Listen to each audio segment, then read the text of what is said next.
inspired entrepreneurs.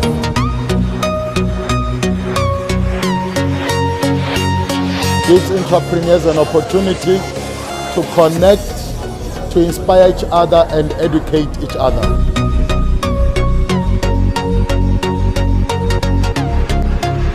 Startup Grind is the largest and the best global network of entrepreneurs. We are in over 250 cities. You should come join us. It's amazing here. If you want to be inspired, educated, or connect with other entrepreneurs, Startup Grind is the place to be.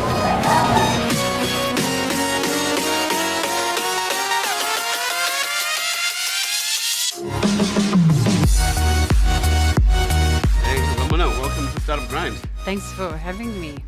Excellent. So Startup Grind is really a place where we'd love to have amazing people like you. Just share your story, and hopefully somebody gets inspired and educated and create something like what you're doing.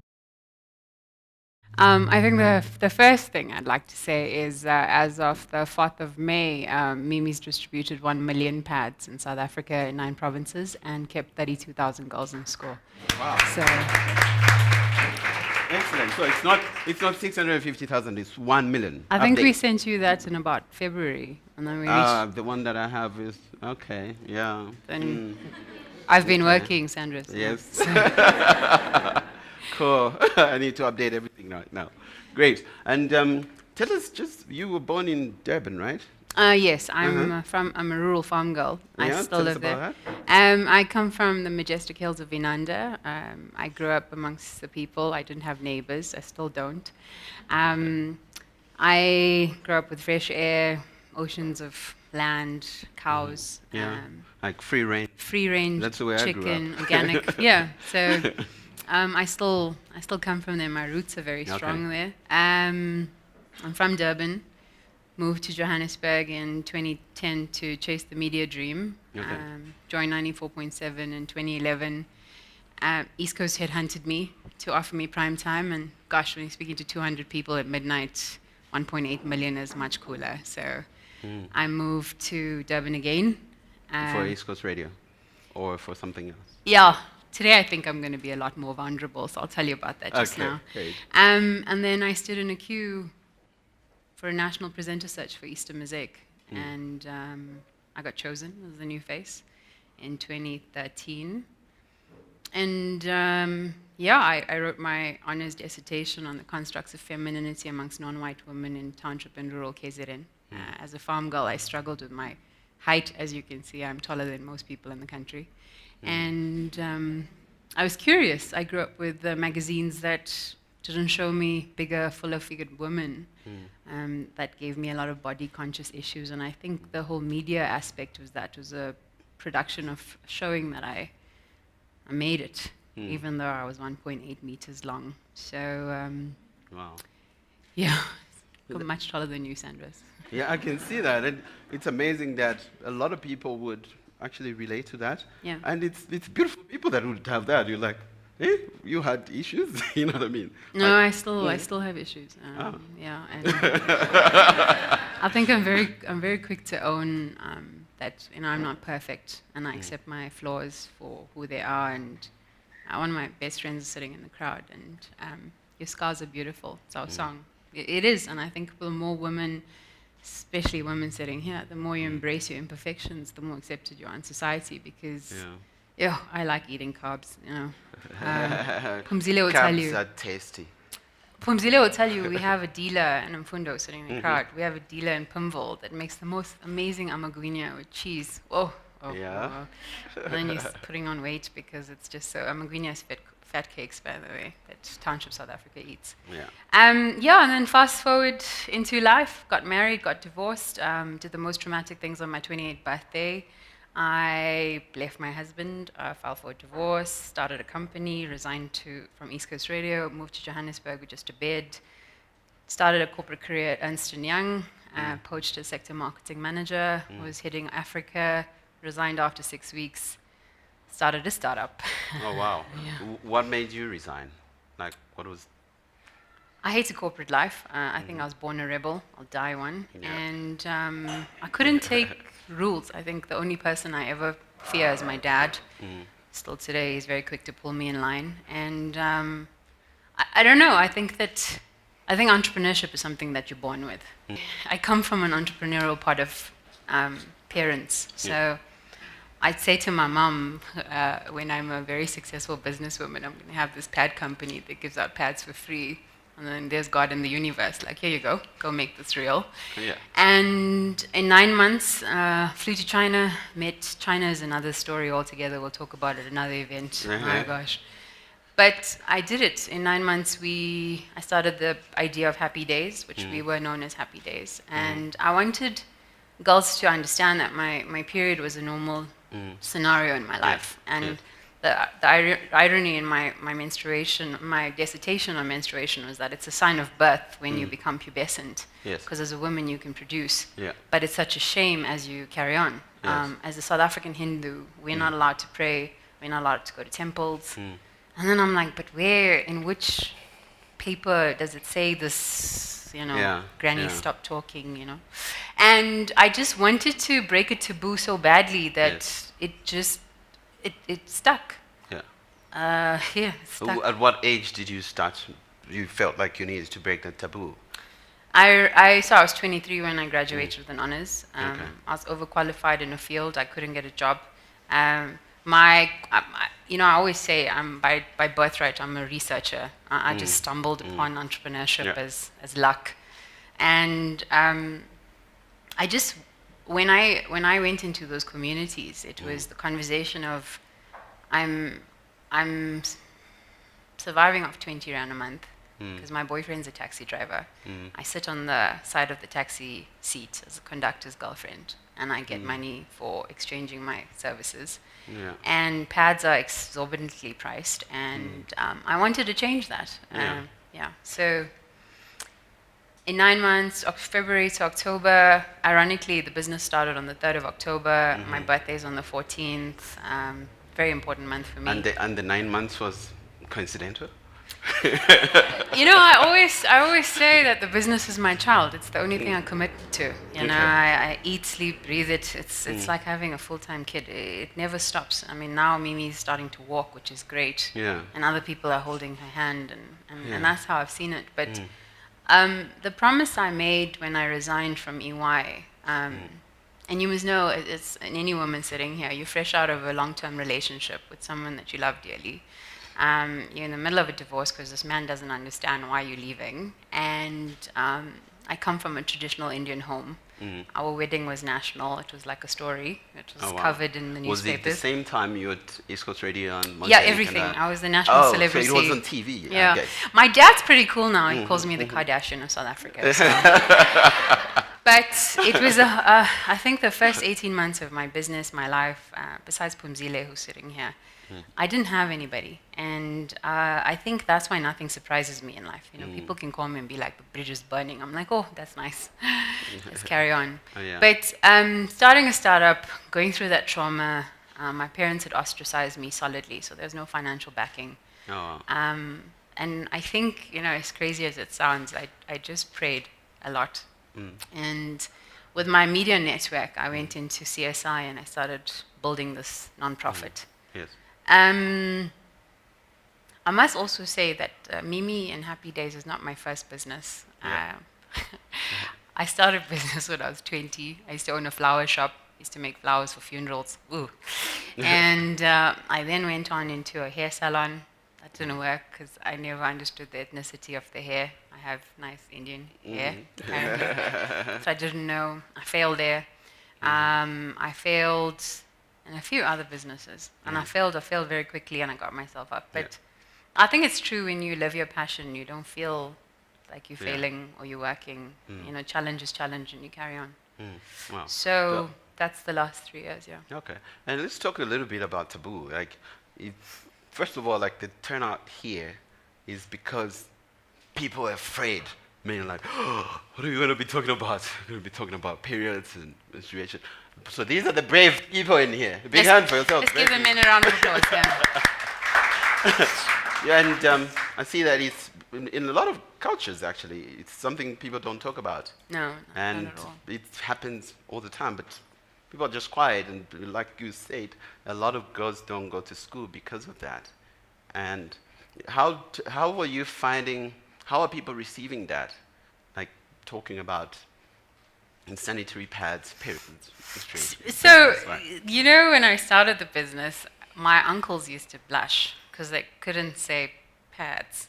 I'd be like, pads, pads. And then the one time, the one uncle was so proud. He was like, my niece is doing this business and she's got pads going. And then his friend called, he's like, can you ask her for 1,000? You know, we'd like to buy it. And he's like, what are you going to do with it? He's like, isn't she doing iPads? Hasn't she done that? So, I think in 3 years, our story is really broken taboos across the country. I see it at my own dinner table. My father used to call it that thing.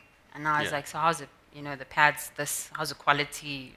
I mean, what would he know? Yeah. He's never had a period at 63. Because even like when I walk to a store and buy pads for my wife, and they catch you, or the That's lady amazing, there will be Sanders. like, We need to hook you up with a dozen. oh, cool, yeah.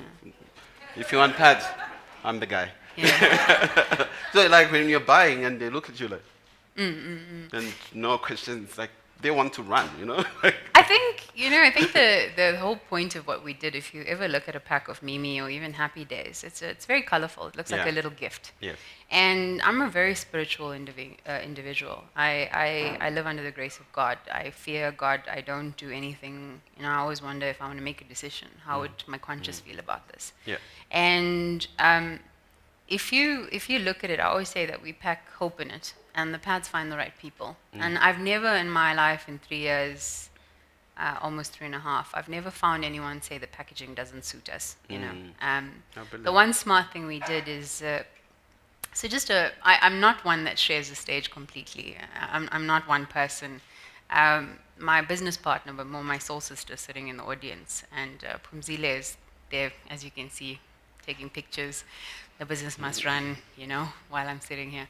But so Pumzile and I came up with a very interesting concept. I phoned her, and I'm sorry I can say this out loud because I've paid my dues. There's no good role models in South Africa. Everyone's just drinking champagne on Instagram, and no one's telling girls to stay in school and get an education. And so I said to her, Pumzile, you know, we need a brand ambassador. And she's like, what do you want, buddy? What do you think? And I was like, let's make our own, like Skippy Peanut Butter has the Skippy Man, and Oros has the Oros Man. Let's have this girl. So we called her Sister Flo. Okay. And if you ever look at Sister Flo, she looks like the both of us. She's got a fro, she's got my high cheekbones. Yeah, you've seen her on the... And the most beautiful part about that is when we go to primary schools or high schools and we deliver our pads, the girls hold the pads and they're like, this looks like us. Yeah. And that was the construct of what we created. We wanted a relative media, a relative brand, something that understands me, my hardships, where I come from, what I do. Even though I'm being abused in my house by my uncle, there is this brand of women that understand you got to pull it together and carry on because we're waiting for you. And that was the whole message of Mimi. Wow. It was to, you know, it's not a pad. It's definitely not a pad. It's a future of women generation leaders who take ownership for their struggles, and for them to say, you know, I'm a victim of abuse. I always wondered why this calling chose me. I was molested on our farm when I was 4 years old by a farm worker. And for 20 years, I couldn't communicate and be close to people. And I never knew it. But every time I share my story when we're in schools and I tell girls that I was, and I have been this, and even my first boyfriend at varsity used to hit me, it's a story for them to understand that look what she built through this abuse. You know, look at what she did, because you don't stop there. There's about 1 in 6 women. I know last week was a very sad week for us. Pumzile and I were heading out to Dubs, and the Karabo story came out, and I was highly disgusted because of the apartment that she was killed in, and people are always at that restaurant, and I'm like, oh, maybe I walk past her, and that's gender-based violence is not allowed. So Mimi is not just a pad; it's a movement. It's a movement to say, no, I am enough. I accept who I am. I am beautiful, whether my bum is big, whether my legs are skinny, whether my skin is dark. I accept me. And I think that's the first stage that girls need to understand, and we teach them that from 13. Wow. with our business. Yeah. That's really, really powerful. That's really, really powerful. It's because- pretty crazy, yeah. Yeah. Thanks, Yeah. Andres. Yes. You and I are going to be good friends. Yes, can I see. think so.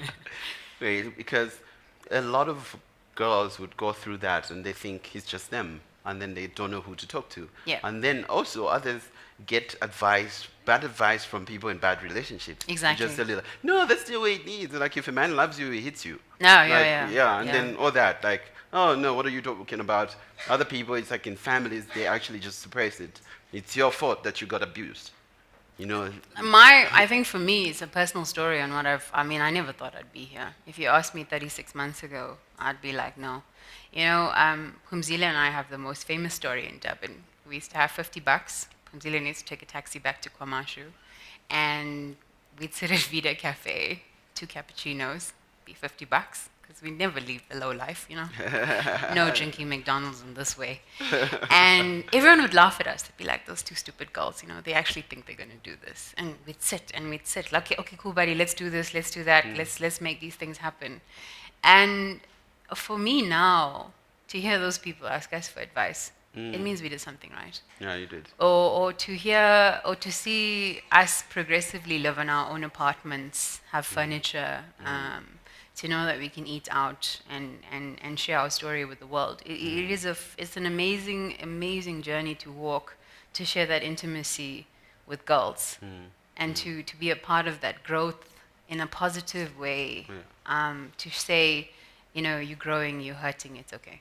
You know, we get you. We all started somewhere. Yes. Just keep pushing. And what advice would you have for somebody that is going through that? Like they're struggling with different issues, like, but they have hope.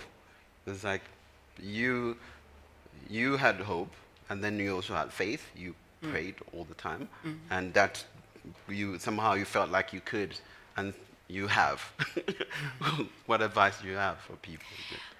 You know, I think that one of my other best friends is sitting in the crowd, and it's something that you share. And I have women that come up to me all the time because they've heard my story. And I think the best advice I can give you is, deep down in your heart of hearts, you know this is not working. And you know that something is telling you you can't be here. You gotta pick up that one little voice of courage and run. Run as quick as you can, run as fast as you can, get rid of the gangrene parts that surround you, i.e. the bad friends, the toxic friends, the one that keep saying it's fine, he can hit you, he loves you. Bullshit, there's no such thing. Real love, you know, when real love is something that's profound and it's nurtured and it's encouraged. And I can't say I'm a firm believer of that because the things I sacrifice for Mimi. But my biggest advice to you is surround yourself with people who are going to support you. You know, when I started out in my family alone, they'd talk about how I left my husband and I left to Joburg to start this big company, and she's so whack, she's taking on Johnson and Procter. I am pretty crazy, right? I mean, who takes on those guys? But I wasn't taking on those guys. If you look deeply into our business model, we're just servicing a group of girls that deserve the dignity and respect to stay in school so they can become women like us. And if you're not a part of that, it won't work to you. And I know that what I've also seen is that my story makes a lot of women confront their truth. I had nothing. You know, I ate jungle oats for a good 18 months of my life, breakfast, lunch, and supper. $32, box of milk, kept it going, even though I have allergies with wheat, gluten, and dairy. Wow. It was rough, eh? Sanders. But days now when you can go to Woolies and eat the gluten-free range at 32 Rand, it's worth it, you know? And lactose-free milk. Yeah. Because I can pay the extra $6. Yeah. Because I paid school fees on my groceries, you know? So that would be my best advice. And I think to women, you know, there's some crazy stat, like only 8% of us are in C-suites. I have it till today where I walk into a meeting room and people think I'm the PA to the CEO of Mimi, and they're like, where's this CEO? Where's this Mimi person? I'm like, oh, that would be me. It's like, what are you, 25? I'm like, no, 31, smooth 31. So, and I think that's what you need to also remember, and I always say this, if you pay attention to the noise of all the can-dos, you're going to be a can-do. Can't do, sorry. But if you pay attention to the 5 people who believe in you, you will be fine. You know, there's not a day that goes by where, even today, my network has showed up, or my best friends are sitting in this crowd. Because as much as on that Instagram life, I've created this whole story, I just want to share, for the past 6 months of my life, I've been severely ill. I picked up a parasite when I was traveling in China. Pumzile stayed with me through 16 days of activism. I ran the biggest shock box campaign in South Africa with our PR agency last week, 2 weeks ago.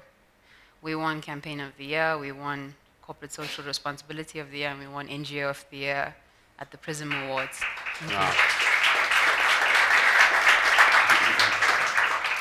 But the saddest part that no one knows about your story, and that's why people must never ever see you fall, is that I was lying on my back at Umhlanga Hospital on 2 pairs of drips, and I was continuously in the toilet. I was throwing up. My parents were coming up and down with Lucozade because that's all I could drink.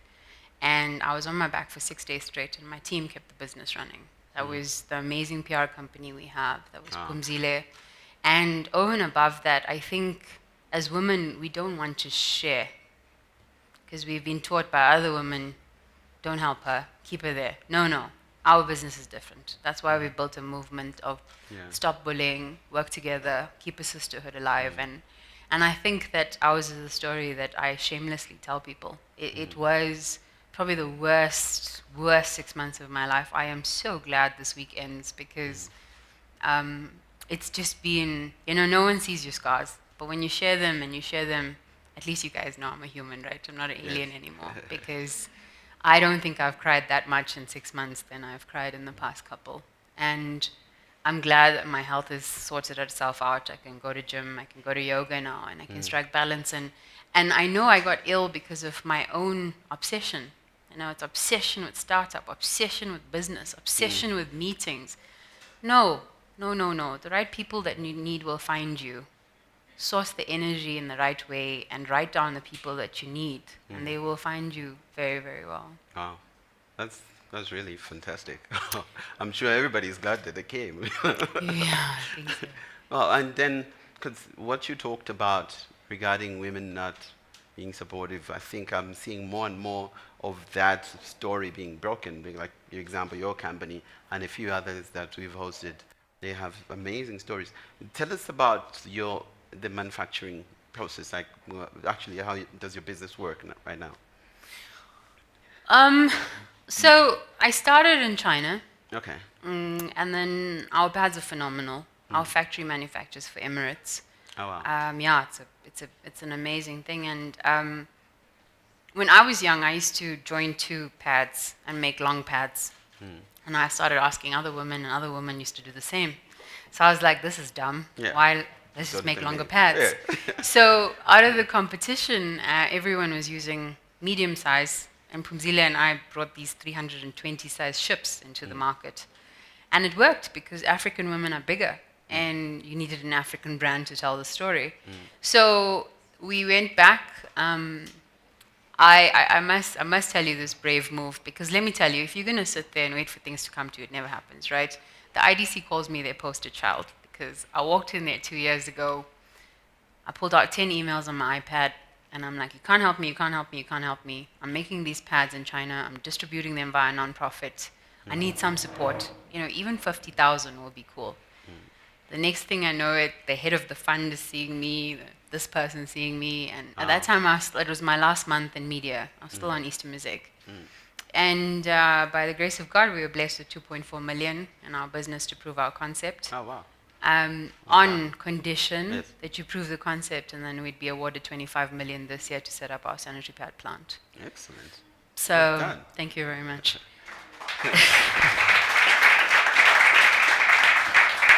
But I think as women, and Lyle is unfortunately our forced financial services provider.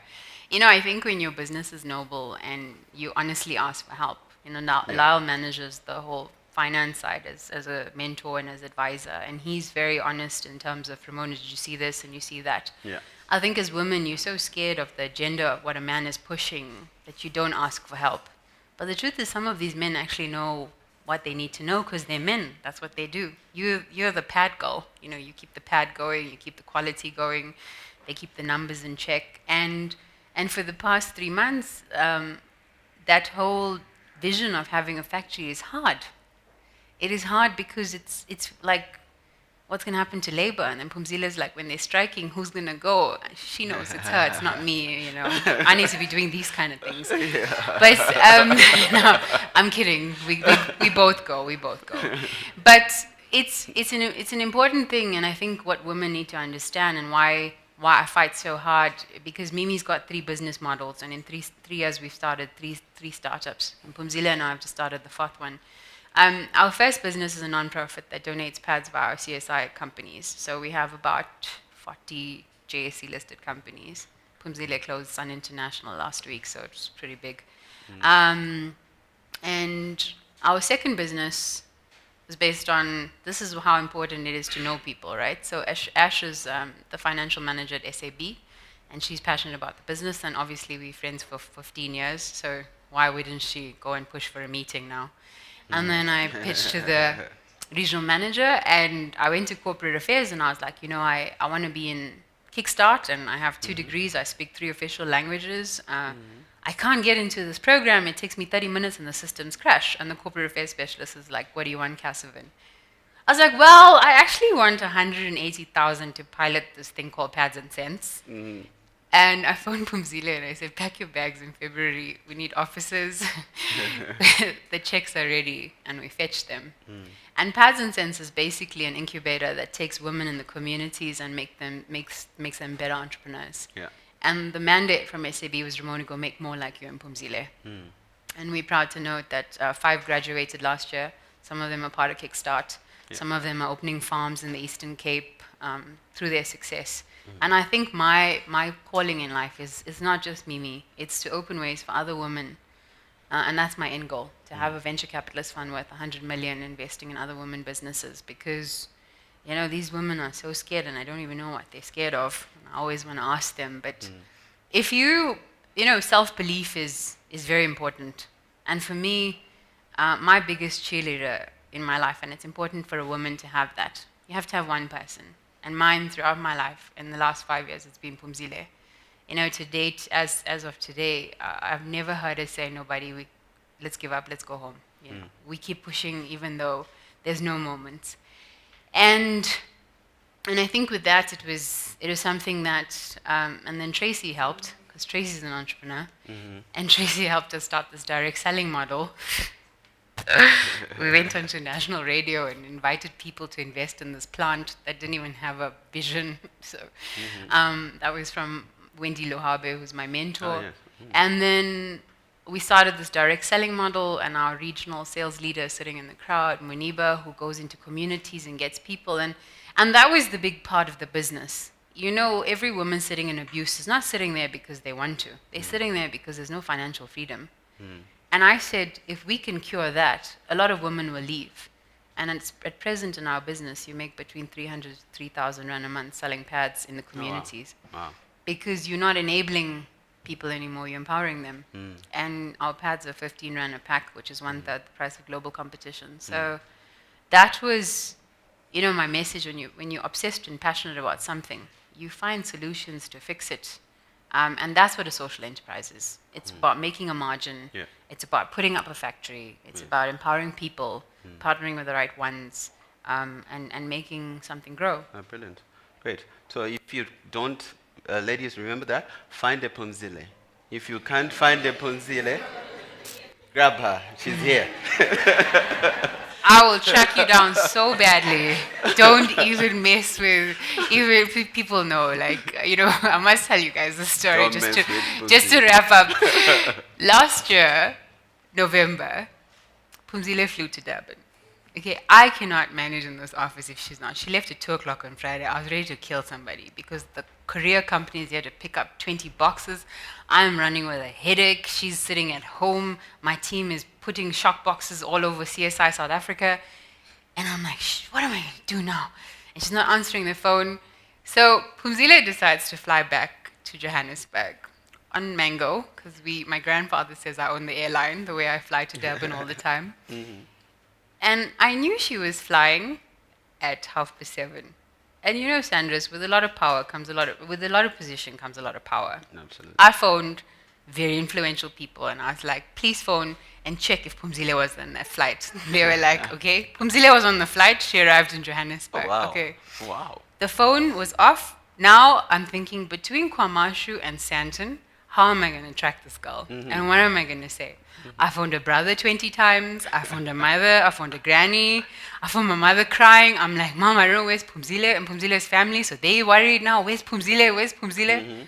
Sandras, Pumzile's chilling at OR Tambo, watching movies on a laptop Oh, no. because she didn't have $70 to take the train. Oh.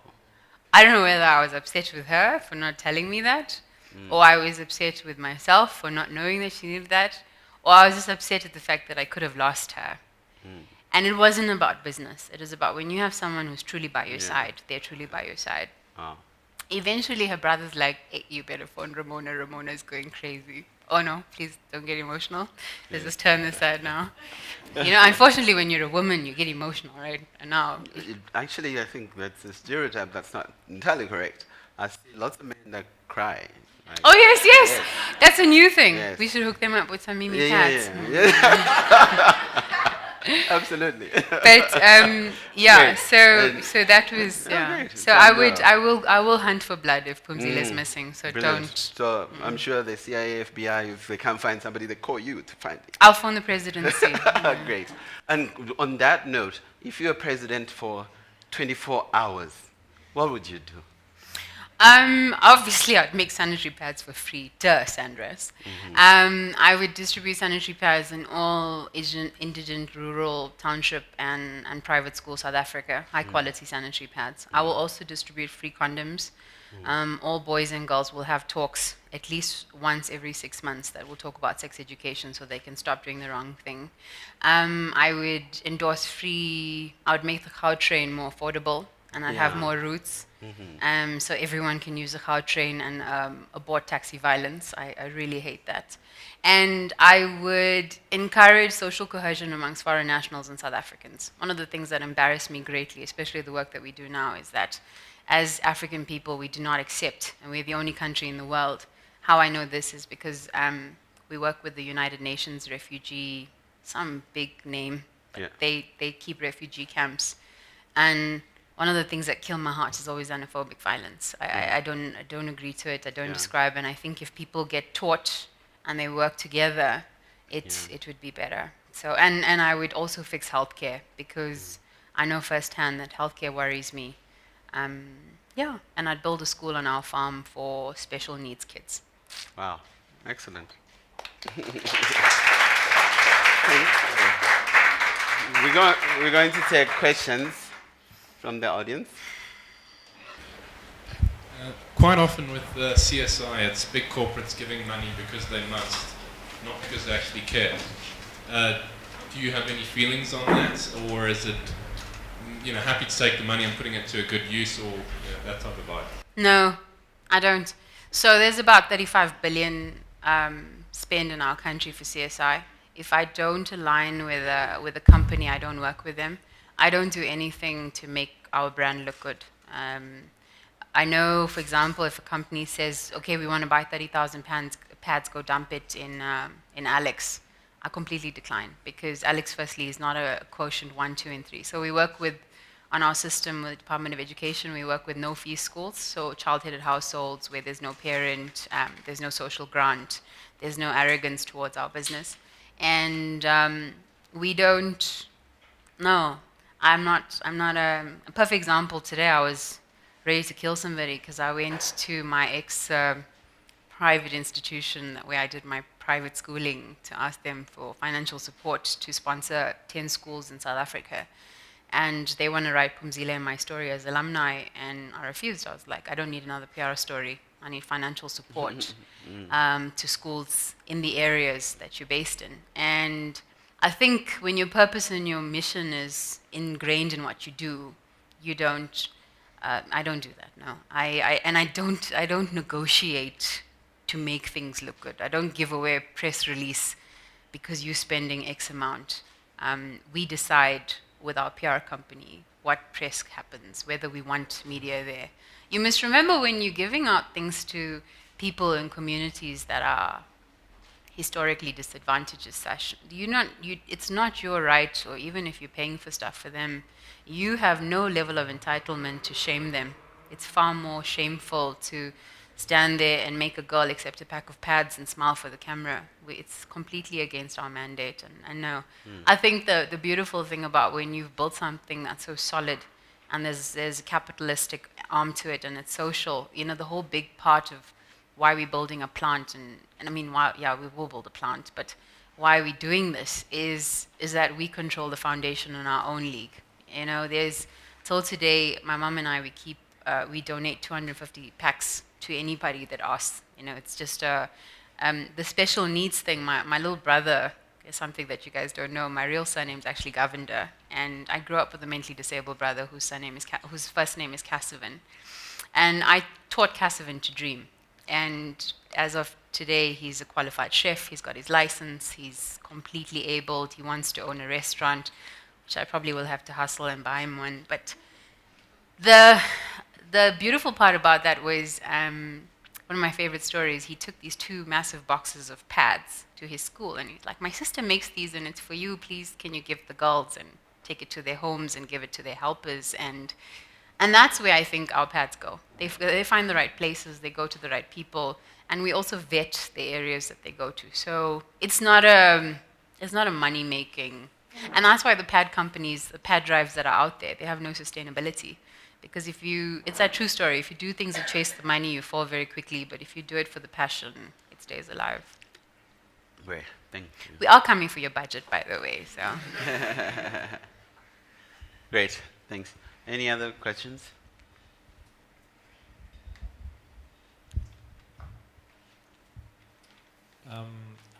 I'm quite interested to hear about how the plant's going to work. A lot of people say that there's a death of manufacturing in South Africa, and people in China, they can produce goods so much cheaper. So I've heard a lot of Chinese companies coming into South Africa and doing knowledge transfer agreements. I'm just wondering whether it was a Chinese company which assisted you in the plant, or whether you did it completely on your own, and how are you able to be as cost competitive yet still maintain as good a quality product? Yeah, that's I can see Lal smiling there because that's Lal's favorite question every week. So we don't have a plant yet. We contract manufacture at present, and you're absolutely right on everything you say, Imran. That is completely the challenge we have. Do you scale and you take government money because you're a black industrialist and there's all this money on the table, or do you stop because of cost? And I think that's why when you start, it's important. My vision was always to have a plant on our property in Inanda that creates rural development for women. I always had this vision that women would wear pink uniforms, they would come here and they would work. So as much as the economy is saying whatever they're saying, it's the market that we infiltrate. There's 53 African states and there's 500 million women menstruating in Africa alone. So the numbers work out pretty well on our side. But Lal's very happy I said that. No. So we are in that challenge right now. And the biggest problem I'm having is, like you said, skills transfer. The NEF wants to know what if the plant breaks down. Is Pumzile and I going to fix it? No, we're not. So the biggest aim for us to find now, and it's an interesting point to be, is because you're the one everyone wants to back. And I think that's what you need to remember as entrepreneurs. You have to build it to the point. And I'm proud to say I have DJ Spoo as a mentor. I can call him. I called him last week, and he was heading out to his world book tour in Harvard and Paris. And Spoo's life is crazy. But anyone and everybody should actually follow that. He was like, if you put up the plant, you need to look at this, this, and this. But if you have the right partners, those things don't matter. And the truth is, with our business having a plant up, in the first 2 years, or the first, I don't know, 1.5 years, according to Lal's numbers, it won't make money. But once it's off, it will. And you can't be governed by a society in another country. You'll have to, what the Chinese don't tell you is after a certain amount of containers, they start to sabotage your production. How are you going to do quality control? And ours is not a business of shampoo or toothpaste. You know, what the confidence of the pad gives to women is what sells our business. So to manage that process, I will have to take a risk and put a plant up. So, and also because we'll be the first black-owned, locally produced manufacturing plant, which is a unique selling point that will keep girls in school. So, yeah. Oh, brilliant. Thanks. There's a question there.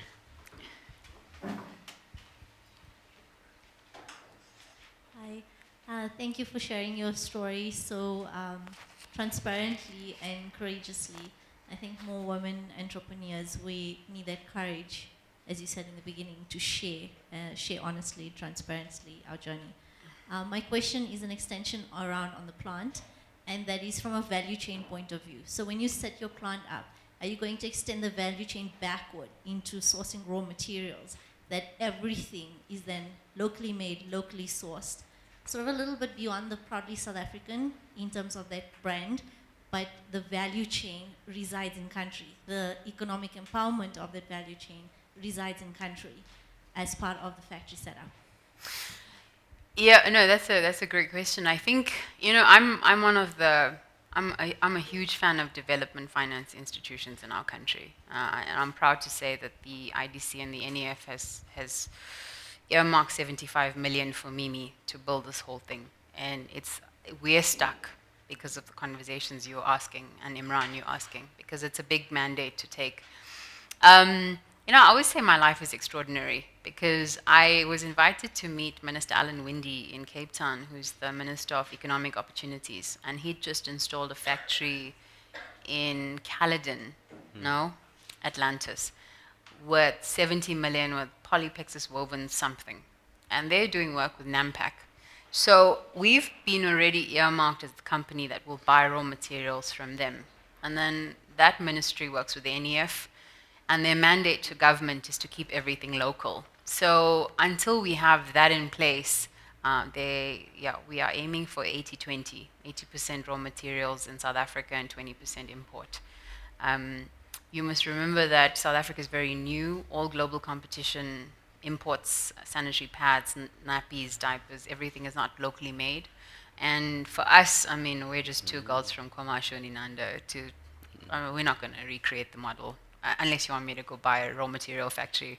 I don't know anything about it, so I wouldn't. But that's our aim. It's to have the whole business 100% produced in South Africa. But then the flip side to that on a capital side is your costs go up, your margins go up, you're investing more money, and then you're not doing what you should do. So that's a stage process which we have to look at. Yeah. Brilliant. I hope that answers the question. Great. Anyone else? Great. Cool. Thank you very much. Ramona, thank you very much. It's really been amazing having you. Your story is, I felt like we could go on and just unpack a lot of things that you mentioned. Very inspiring, very, very educational, and I'm sure lots of people, if not everybody, has learned something from you, from your perseverance going through and making things happen. And because the other opposite is the people who have ideas and just talk for years, and they're afraid people might steal the idea, but they do nothing. I don't even know what that's about. Like, oh gosh, when people are like, can you sign an NDA to read my business plan? I'm like, oh no. Too much admin. I can't. Yeah, great. I just want to say something. I hold this very dear to my heart. You know, there's only 8% of people in the world that execute. And my mother, every time I'm ill, she's forever threatening to take me back home, even though I'm so old, right? And I think for me, I've been blessed to live my dreams very, very much. And like Sandra said, everyone talks. And all the ideas in your head, the squirrels running around it telling you you can't do it. It's only your squirrels, eh? Like, no one really cares. But what I wanted to say is that exact point, you only going to know if you try. Yeah. And if you don't try, you become that person that wakes up at 50, stuck in corporate, miserable, angry, and not everybody. and not ready. And always begin with an end in mind. You know, I know Pumzile knows, and shamelessly anyone in my circle knows that we're building to be acquired by Always, or we're building to be acquired by Johnson, because that's the perfect fit. It's only us people in South Africa that look at our nose and stops here. You can become the next Mark Zuckerberg. You are that. You know, Thibaut Touch did it. What a time to be alive. Yeah. He's making wine. You know, I want to buy a wine farm next year because he's doing it. So go do it. It's only you that stops yourself. Yeah, So. absolutely. And I think that also like the main thing, like a lot of people, the more educated they get, the more afraid they get. Like, where's your risk, your SWOT analysis? Like, you know, what? Where is this? Where is that? And there are so many questions. And I mentor people, like, I can see, like, look, you won't do anything. You have a fear. That's why you keep asking all these analysis, you know, analysis. And the people who stop you are the ones that don't want you only reflecting their own fears, if you know what I'm saying. Yeah. The people who tell you stay, are you mad? Like, that was my favorite question. Are you mad to leave your corporate job and start this business after divorce? Yes, I am mad. It's the crazy people that it's a change crazy the world. people, exactly. So, yeah, Great. that would be cool. Fantastic. Thank you very much. A big hand for Ramona, please.